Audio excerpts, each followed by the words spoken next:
Hey, so here we go. Critical thinking. That's kind of the topic of the week. And one of the first questions, which I was totally excited about, I was like, hey, I can do that, especially as a history teacher, which was the historical background.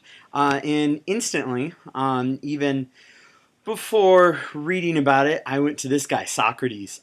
Socrates had the Socratic method, and his favorite thing to do was ask questions. In fact, he loved it so much, he ended up dying for it. So he began to ask some questions of people that didn't like being questioned. And he was seen as kind of a corrupter of youth because he was encouraging the youth to ask questions themselves. I don't know. That's kind of interesting because that's exactly what we're talking about being. We're talking about us as teachers being like Socrates, encouraging our students to ask questions. And so Socrates, I'm sure he's not the first person ever to ask questions about a thought or an idea, but certainly he was one of the first famous individuals to, to think about critical thinking. Well, that's not where the story ends, though. The Roman Empire dies out, and we have the Dark Ages for 1,000 years, where you could argue critical thinking died as well. And it wasn't until the Renaissance, where there was a resurgence of classical ideals, and along with all these classical ideals, it came the ideas of Socrates to question everything.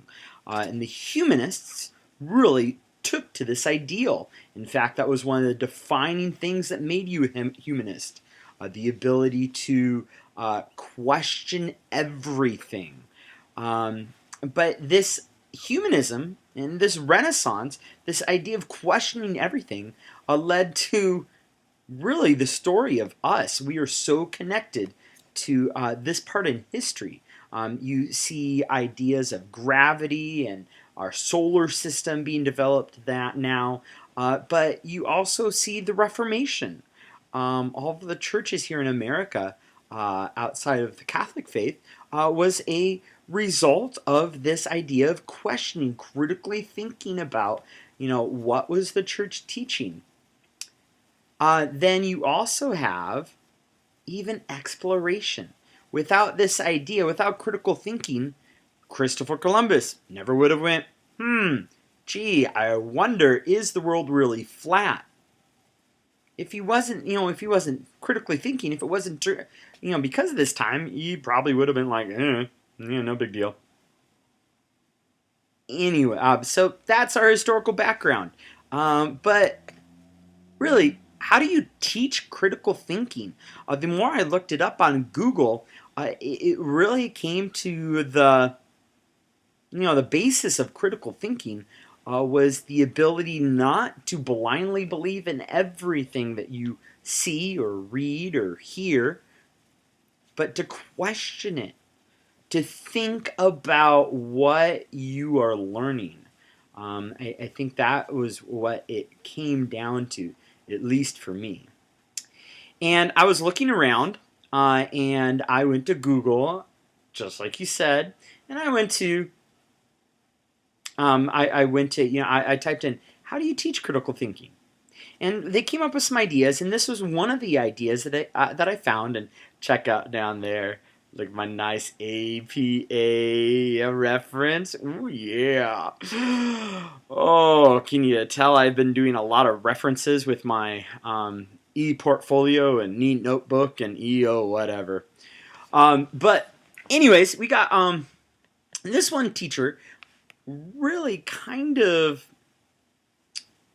put something down that really was kind of mapping with what we were learning here during this year. More student-centered learning. She said conference-style learning. I'm not sure if that's what I would call it, but hey, she said the teacher does not teach the class in the sense of lecturing. The teacher is a felicitator, felicitator, whatever, of a conference. The whole idea is that the students unpack the material. The students think about what they are learning themselves, and the teacher's just there to facilitate, to direct the kids to the information, to help them out, to be in accountability. And I think that's the real key there for teaching critical thinking is accountability, to challenge the students to ask questions, but more than that, to hold them accountable to that.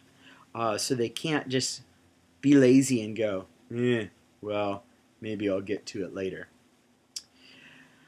But then I was thinking while we're in an educational technology program, and I thought, tech infusion. In fact, I didn't even really have to think about it all that much. I just thought, my word, blogs. Wow, that would be so cool. Because you could use blogs to have students write about what they were thinking, as well as encouraging other students to question each other. And so you can have this debate, this idea of questioning, critically thinking about a topic through technology. And that this technology, it was kind of in the background. It was allowing students to do things in a new way, to infuse it, to become transparent. Ooh, cool ideas. Hey, but in closing, one of my ideas that I had was, I think sometimes critical thinking maybe can go just a little too far. I mean, can it? Is there ever a point where we question so much that we lose a sense of there actually being a truth? It doesn't matter what I think, and yeah, I know, and I'm telling you what I'm thinking right now. But truth is truth, no matter what I think about it. And I might be right, and I might be wrong, but it's truth. Truth is there, and I think the true purpose, or the true purpose of critical thinking, is finding that truth. So, anyways, this is Tim, signing off here. Hope you enjoyed my beautiful picture of a bridge. And that's the Golden Gate Bridge. Traveled across it last week. But we'll talk to you guys later.